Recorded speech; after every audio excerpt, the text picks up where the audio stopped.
Good Morning Business. Le débat. Et Bercy abaisse donc sa prévision de croissance de 6 à 5% pour cette année. Annonce de Bruno Le Maire hier, Nicolas Dose. L'équation se complique donc. L'équation se complique, mais c'est un peu cohérent. On ferme 150 000 commerces qu'on n'avait pas prévu de fermer. On ferme des écoles qu'on n'avait pas prévu de fermer. On avait au moins le mérite de les avoir laissées ouvertes, ces écoles. Et c'est un peu le petit crédit qu'on peut faire quand même à la stratégie du gouvernement qui a été tant critiquée. Et puis on n'avait pas prévu non plus d'imposer des nouvelles restrictions de circulation à l'ensemble de la population. Maintenant, je vous rappelle que le couvre-feu de 19h, il est devenu totalement national. Donc voilà que la prévision de croissance recule de 100 points de base. On tombe à 5%. On est donc en dessous de ce que l'INSEE avait imaginé comme acquis de croissance à la fin du premier semestre. Il y a beaucoup d'économistes qui vous disaient depuis un petit moment, de toute façon 6%, on n'y croit pas. Ouais, mais on s'était remis à y croire après les chiffres de l'INSEE qui nous disaient, écoutez, en acquis de croissance à la fin du premier semestre, on sera à 5,5.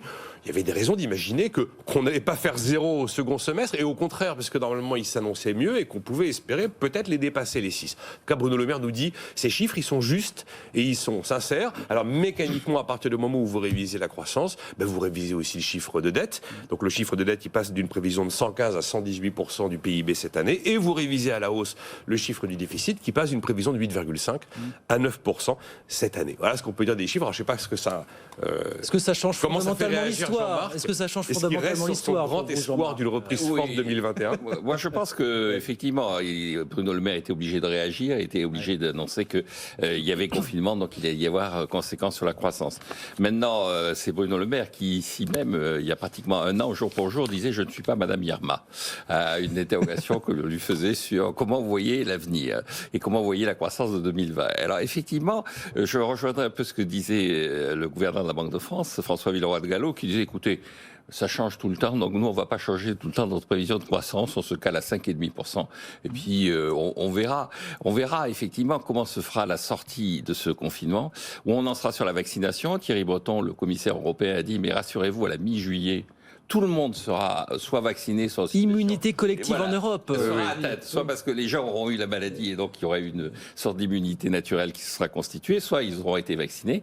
Et donc à partir de ce moment-là, si on réouvre vraiment l'économie, ce qui n'a pas été le cas même après le 11 mai de l'année dernière, c'est-à-dire les restaurateurs sont là pour témoigner qu'ils ont été obligés d'imposer des normes de sécurité et de sécurité sanitaire très fortes, et puis là ils sont de nouveau bloqués, les stations de ski sont là pour témoigner également.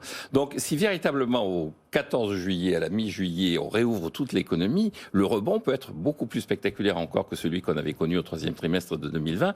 Et donc, tout est lié, tout est fonction, effectivement, des contraintes qu'on impose au nom de la sécurité sanitaire à l'économie. C'est ce que dit d'ailleurs l'OCDE. Il dit, c'est moins la politique économique que les contraintes sanitaires qui permettent de comprendre les performances des différents pays. Le dernier élément que ne met pas en avant Bruno Le Maire, c'est la détérioration de nos comptes extérieurs. Dès qu'on réouvre un peu l'économie, si on maintient des contraintes sur certains aspects de production, eh bien nos comptes extérieurs se détériorent. On avait amélioré la situation pendant le déconfinement. Elle s'était de nouveau détériorée au moment du confinement de l'automne. Et puis là, en janvier, on était sur un déficit de 1,6 milliard par mois. On va voir ce qui sera été février. On aura les chiffres cette semaine. Donc là aussi, la France a quand même besoin de travailler pour répondre à une reprise qui serait non seulement une reprise de la consommation, mais doit être aussi une reprise de l'activité. Le dernier élément que je mettrai en date, c'est que Bruno Le Maire, dans son interview, maintient quand même 3 constantes que je trouve assez positives. Il faut croire en la croissance. Il faut baisser les dépenses de fonctionnement de l'État et il faut réformer les retraites. C'est son triptyque systématique, la réforme. Même quand on ne lui pose pas la question, c'est lui qui fait référence. Et donc c'est son triptyque, effectivement. Et je maintiens qu'il a raison de rappeler ça. Vous savez, c'est comme le poumon dans Molière. C'est son poumon à lui. C'est comme ça qu'on respirera. Systématiquement les retraites. Son credo, effectivement, du désendettement, croissance, la fameuse règle pluriannuelle de dépenses publiques telle qu'elle a été imaginée par le rapport Arthuis, et puis des réformes structurelles. C'est pas la réforme de l'assurance chômage qui permettra de faire des vraies économies de dépenses, mais celle des retraites. Après, comme le dit Jean-Marc, tout est lié effectivement à ce calendrier sanitaire. Le problème, c'est que systématiquement, depuis le début, à chaque fois qu'on nous a donné une date de retour à meilleure fortune, à chaque fois, cette date n'a pas été tenue. Mais admettons que celle qui vient de Thierry Breton, le 14 juillet, c'est la première fois que l'Europe s'engage sur une date. Est-ce que la date européenne sera maintenue? Mais c'est vrai que si tout reprend normalement mi-juillet, je vous rappelle qu'on fait plus 18% de croissance au troisième trimestre 2020 à partir du moment où on a décidé de rouvrir l'économie. On peut imaginer que, il parle de chiffres justes et sincères. Bruno Le Maire, on peut considérer que ce sont des chiffres prudents et petits bras.